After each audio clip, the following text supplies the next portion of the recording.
कि इतना ज्यादा कंफ्यूजन है बाजार में। आइए नितिन धर्मावत से आगे बढ़ते हैं, वो तो प्रोफेशनल फंड मैनेजर है और काफी कॉन्ट्रेरियन है नितिन में से। नितिन, इस समय ऑड्स किस तरफ दिखा रहे हैं बाजार को? एक व्यू ये आ रहा है कि थोड़ा इंडिया का आउट परफॉर्मेंस का एक केस बन रहा है कि साहब दुनिया में हम आउट परफॉर्म करेंगे, शायद बीच शॉर्ट टर्म में किए भी हैं। इस समय आप कैसे देख रहे हैं फैक्टर्स को? Good afternoon Ajay ji, good afternoon Priyanka ji. बहुत ही बैलेंस आउट सिचुएशन है अजय जी। मार्केट ने काफी अच्छी रैली देखी है कपल ऑफ वीक्स में, जो हमें पता ही है। और जब भी एक इतनी बड़ी रैली आती है, क्योंकि स्टॉक्स तो और तेजी से बढ़ रहे होते हैं, मतलब अगर मार्केट अगर 10-15% बढ़ा है तो आप मान के चलिए कि जो इंडिविजुअल स्टॉक्स हैं वो 30-40%, 50% तक ऊपर जाते ही हैं। जब इतना तेजी आई है मार्केट में तो करेक्शन अगर हो जाए थोड़ा तो वो बहुत अच्छा रहेगा, नहीं तो ये sustainability of rally will be A question mark. तो वो थोड़ी एक डिफिकल्टी होगी और रिस्क बढ़ते जाएगा। जैसे जैसे मार्केट ऊपर जाएंगे वो रिस्क बढ़ते जाएगा। और क्योंकि हमें जहाँ जो हम बोलते हैं कि ऊपर जा रहा है, वो बोलते हैं कि ग्रीन है, वो मुझे रेड दिखने लगता है। और जब वो नीचे जाता है और जब सबको रेड दिखता है तो मुझे लगता है कि अभी अपॉर्चुनिटी आई है, वो ग्रीन है। जो आप बोल रहे थे कि कॉन्ट्रेरियन है, तो एक्चुअली वो वैसे ही काम करेगा। ये जो इससे पहले हम आपके सेक्टर्स के बारे में बात करें, आपसे एक व्यू लेना चाहेंगे क्रूड फॉल का, क्योंकि क्रूड की ये सेकंड फॉल शुरू हुई है। क्रूड का ग्राफ लेके आइए डाक्टर साहब। एक बार 130 वाला 100 के नीचे आया, उसके बाद वापस 105, 110, 105, 110। ये सेकंड लेग ऑफ फॉल शुरू हो रही है, जो अभी 95 के नीचे आया है। ये क्रूड के फॉल के बेनिफिशियरी जो है यूनिवर्स है या कमोडिटी फॉल के यूनिवर्स है, उनको आप किस तरह से देखते हैं? हाँ, इसको लगा के रखिए।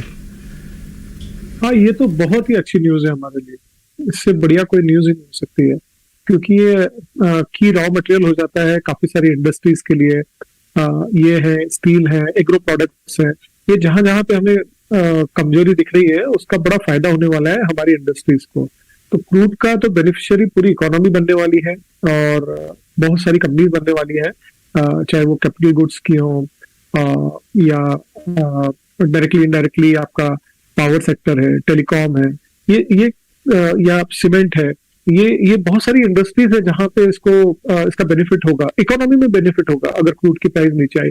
और जब हम बोल रहे हैं कि यूरोप में और वेस्टर्न कंट्रीज में, यूएस में रिसेशन का प्रेशर है, इन्फ्लेशन बहुत हाई है, इंटरेस्ट रेट बढ़ा रहे हैं और शायद वो इकोनॉमी को और कूल डाउन करने की कोशिश कर रहे हैं, जब वो वहां पे ऐसा हो रहा है तो क्रूड ऊपर के लेवल पे सस्टेन करना बड़ा मुश्किल है।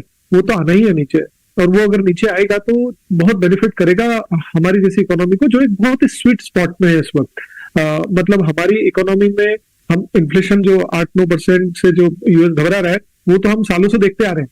तो हम इसके आदी हैं इतने इन्फ्लेशन के। पिछले कुछ समय से हमारा इन्फ्लेशन 6%, 5%, 4% वाले लेवल पे रहा है और वो अभी थोड़ा बढ़ा है। और क्रूड जब नीचे आएगा तो इसका भी बेनिफिट हमें मिलने वाला है। Right, absolutely.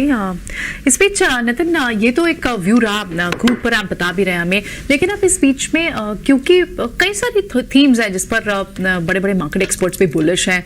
उन्हें लगता है कि कैपेक्स होगा, प्राइवेट साइकिल तो अभी शुरू भी नहीं हुई, वो एक बड़ी थीम हो सकती है, मिड कैप इंजीनियरिंग एक बड़ी थीम हो सकती है।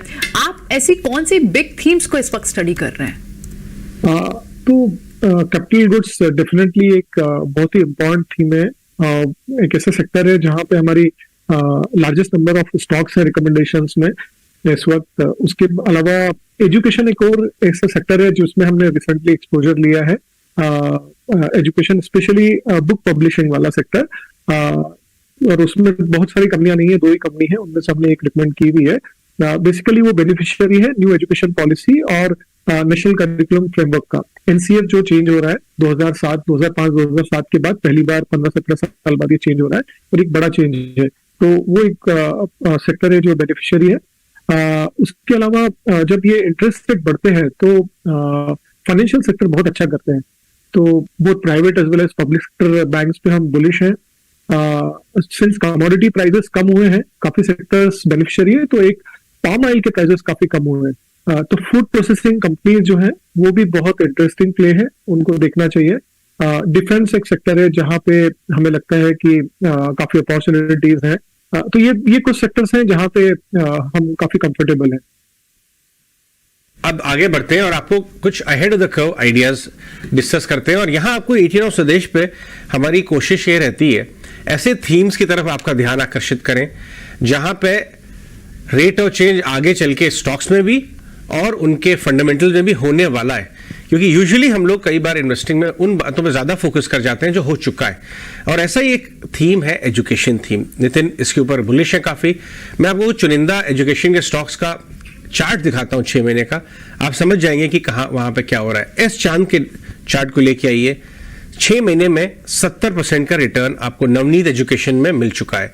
एस चांद 6 महीने में करीब करीब डबल हो चुका है। वेरांडा लर्निंग वो भी एक टेक कंपनी है, रिसेंटली आईपीओ आया था शायद 1 साल पहले, ये ऑलरेडी 6 महीने में डबल से ज्यादा हो चुका है।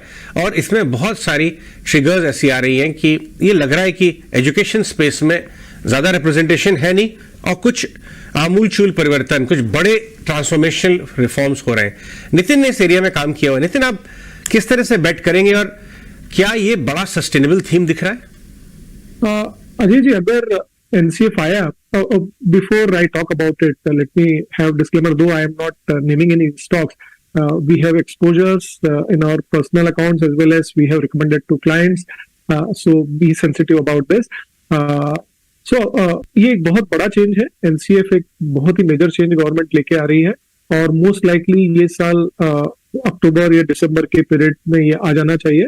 अगर NCF आता है, न्यू करिकुलम फ्रेमवर्क आता है, तो बहुत बड़ा चेंज होगा in terms of the content which students study in their schools. उसकी वजह से सेकेंड हैंड बुक का मार्केट पूरा डिसकंटिन्यू हो जाता है। तो ये जो बुक पब्लिशिंग है, इनके लिए अगले 3-4 साल का एक बढ़िया एक्सपोजर होता है ग्रोथ का, और ये बढ़िया ग्रोथ मिलती है इनको।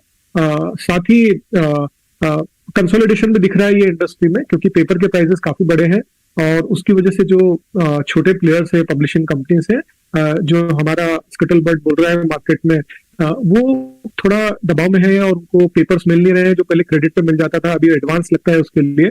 तो जिनकी बैलेंस शीट बहुत स्ट्रांग नहीं है वो बाहर जा रहे हैं। तो कंसोलिडेशन भी दिख रहा है और एक बड़ा चेंज भी विजिबल है सामने की साइड में। तो एक 2-3 साल 4 साल की स्ट्रांग विजिबिलिटी दिखती है सेक्टर के लिए। ऑलराइट, तो ये तो एक बड़ी इंटरेस्टिंग थीम थी जो अजय ने हाईलाइट की। इसके अलावा और दूसरी जो थीम हाइड्रोजन से जुड़ी हुई, क्या आपको कोई ऐसी थीम्स पसंद आती है? क्लाउड कंप्यूटिंग है, हाइड्रोजन, जो एक नेक्स्ट जेन के लिए शायद जिस पर फोकस रखना होगा।